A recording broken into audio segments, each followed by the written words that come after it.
The Aeldari, ancient, enigmatic, and finally getting the RPG love they deserve. Today we're going to look at Aeldari, Inheritance of Embers, the latest source book for Wrath and Glory.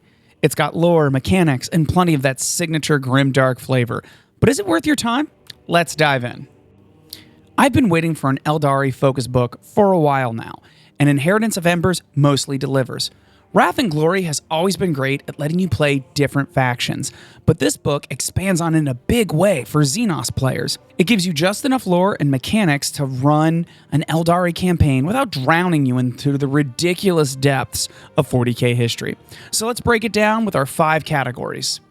So this book is set in the Gilead system, which, look, I'm not the biggest fan of. It's fine, it works as a contained sandbox, but the Aeldari deserve a galaxy-spanning experience. They're not trapped by the loss of the Astronomicon.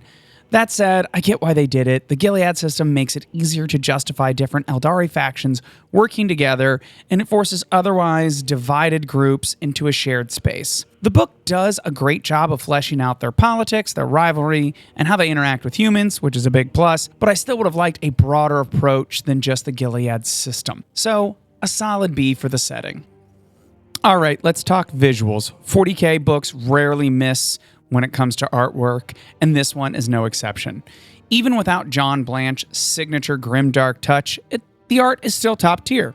You get a great sense of the Aeldari's deadly elegance, their wargear, and the sheer alien beauty of it all. If you're running an Aeldari campaign, this book alone has enough imagery to set the tone, so a strong A for the art.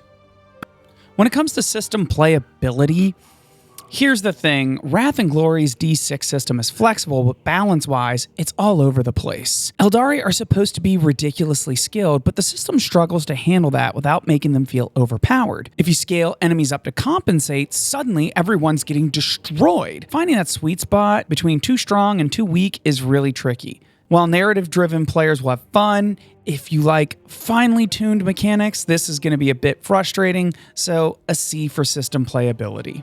As a reference book, it's solid. The layout is clear, it's not a pain to navigate, and the writing's engaging. Nothing groundbreaking, but it gets the job done. If this is your first Wrath and Glory source book, you can actually get a lot of use out of it without needing a whole stack of other supplements. But at the same time, I wasn't blown away by anything in terms of layout or presentation, so a respectable B here. Cubicle 7 does good work, and this book is no exception. Sure, their early PDFs tend to have tons of typos, classic Cubicle 7 move, but the final product looks fantastic and it feels sturdy. Easy A for overall quality. So, the final verdict, a solid B+.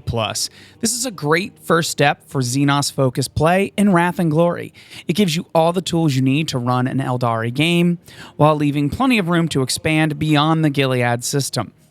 It's not perfect, the system balance, it definitely has some issues there, but if you've been waiting to play Aeldari in an official Warhammer 40k RPG product, this book is 100% worth checking out. But what do you think? Have you picked it up? Are you running an Aeldari campaign? Let me know in the comments, and as always, like and subscribe for more dark gaming content, and until next time, for the Emperor.